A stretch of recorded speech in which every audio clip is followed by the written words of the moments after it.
Aujourd'hui, on va parler de deux tests. Test de Bartlett et KMO test. Ça, bien sûr, cette vidéo, c'est la suite de la vidéo précédente sur la réduction de données. Aujourd'hui, on va parler de ces deux tests qui nous permettent, grosso modo, de dire est-ce qu'il y a assez de corrélation dans notre matrice de corrélation. J'ai expliqué pourquoi on se base sur la corrélation dans la vidéo précédente.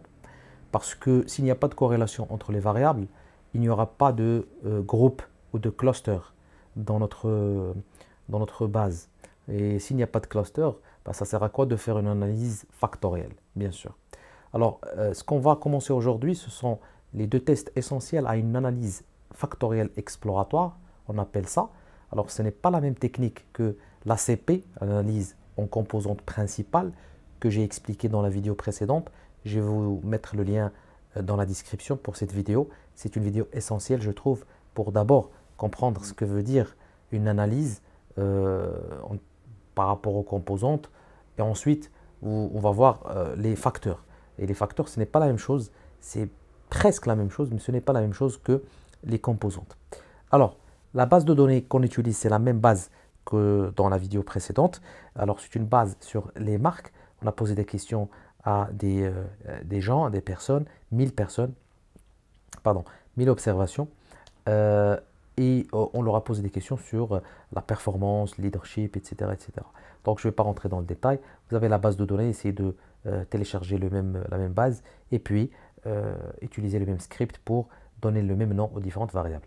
Ensuite, on a fait scale pour avoir une base de données commune en termes de moyenne 0 et écart type 1 pour pouvoir comparer entre les différentes variables. Ce qu'on va utiliser, c'est Coreplot. On a déjà fait ça dans la vidéo précédente, je crois aussi. Oui, on a utilisé Coreplot avec ce classement ou bien clustering hiérarchique qui nous permet de voir quelles sont les variables les plus proches en termes de corrélation.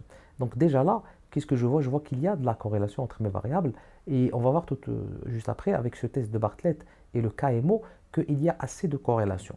Mais ce que je vous conseille de faire à chaque fois, bien sûr, pas uniquement dans des études marketing, mais lorsque vous allez faire une analyse factorielle, parce que ça se fait souvent dans les études de régression multiple, on va d'abord faire une analyse factorielle pour voir quels sont les items ou bien les questions qui sont corrélées le plus et celles qui sont corrélées le moins pour supprimer ceux qui ne sont pas assez corrélés avec mon facteur.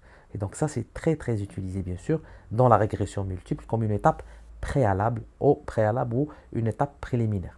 Alors, je vois comme j'ai expliqué la dernière fois que le sérieux, leader et performance sont des variables qui sont très proches en termes de corrélation. Regardez les corrélations qu'elles ont sont toutes positives et elles sont proches plus ou moins. Donc c'est pour cela que quand j'ai fait cet argument order, il m'a donné, il les a classés de cette manière. Et donc je sais très bien que j'aurai pas de problème a priori avec ma base de données. Bien sûr que je peux faire core, vous savez, ça on l'a déjà fait plusieurs fois. Je peux faire core marque SC et choisir uniquement bien sûr les variables quantitatives, c'est-à-dire 1 jusqu'à 9 et j'aurai ma base de données. Mais ça, c'est difficile à lire. Ce sont les mêmes corrélations qu'on a ici, mais ça c'est plus sympa parce qu'on n'a que des couleurs et puis on a des cercles, etc. Donc, mais si je veux vérifier, bien sûr, performance et leader, regardez leur corrélation, elle est positive, elle est de quelque chose comme 0,4, leader performance. Si je vais vers performance et je cherche leader, regardez, c'est 0,5, c'est presque voilà, ce que j'ai dit tout à l'heure. Donc, on peut utiliser le tableau de corrélation, mais ça, c'est uniquement, ça vous permet rapidement de visualiser si vous avez des soucis. Alors, pourquoi on s'intéresse, comme j'ai dit, à la corrélation? Parce que c'est à la base de l'analyse des composantes ou l'analyse des facteurs, la réduction de données, c'est cette matrice de corrélation. S'il n'y a pas assez de corrélation entre les items ou les variables, il y a vraiment un problème. Et on va tester maintenant avec ce test de Bartlett. Alors regardez la question à laquelle il répond. Est-ce que notre matrice, celle-là, hein, la matrice de corrélation, est-ce que c'est une matrice d'identité? Voici la question à laquelle il répond. C'est quoi une matrice d'identité? C'est une matrice où vous aurez 1, ici 1 en diagonale, mais vous n'aurez que des zéros hors diagonale. Vous aurez que des 0, 0, 0, 0. Alors en fait, ce qu'il fait, c'est qu'il va tester cette matrice par rapport à une matrice de type identité, ce qu'on appelle une matrice d'identité.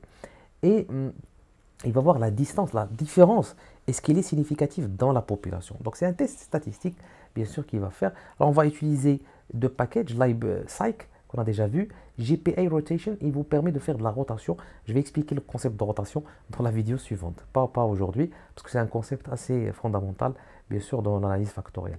Ensuite, on va faire juste créer la base de données. Il lui faut, parce qu'il utilise une base de données, je peux la mettre directement, hein, je peux copier-coller ça et le mettre ici, mais c'est préférable de créer mon objet correlations et je mets juste core. Ce que j'ai fait ici, tout simplement, c'est juste core.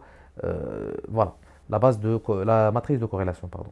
Ensuite, je vais lui donner, il nécessite nombre de degrés de liberté, c'est le nombre de lignes de ma base de données. D'accord? Parce que c'est un test qui se base sur Ki2.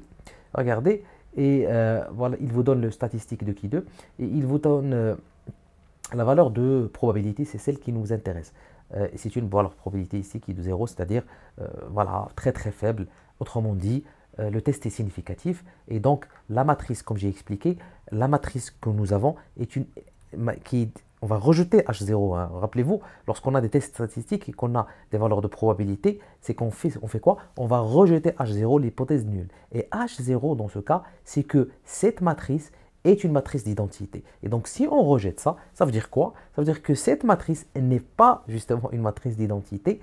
Et donc, il y a assez de corrélation entre les différentes variables pour pouvoir ensuite bien sûr passer à l'étape suivante. Alors pourquoi on fait ce test de Bartlett? Parce que généralement dans les études, dans les thèses, dans les mémoires, il faut absolument rapporter le test de Bartlett. Et bien sûr, généralement, si vous avez une taille très très large, comme dans notre cas, vous allez souvent trouver que ce test il est significatif. C'est-à-dire, vous allez trouver une valeur de probabilité proche de 0. Et donc, ça ne veut pas vraiment dire que vous aurez des clusters ou bien des facteurs dans votre base de données.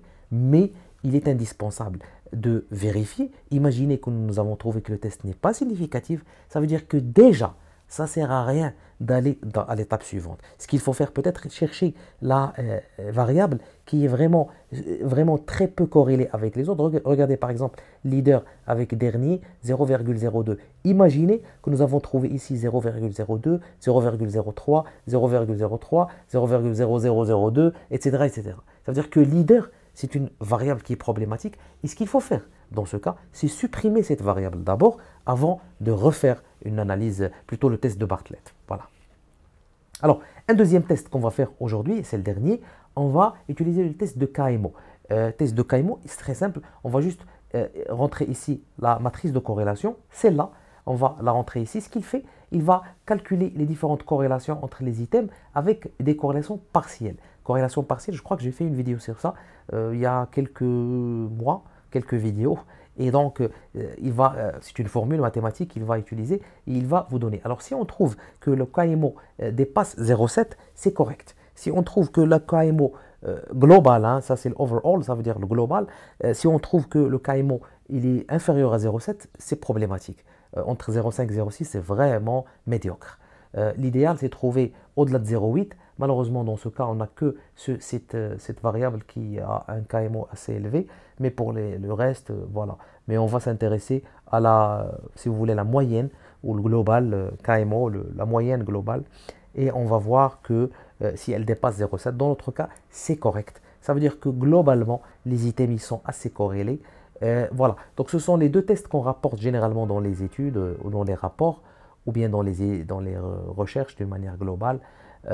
Et on va se baser sur ces deux. Alors, il faut, comme j'ai dit, que ce test soit supérieur à 0,7 et il faut que le test de Bartlett soit significatif, c'est-à-dire la valeur de probabilité soit une valeur inférieure à 0,05 bien sûr, en général. Voilà.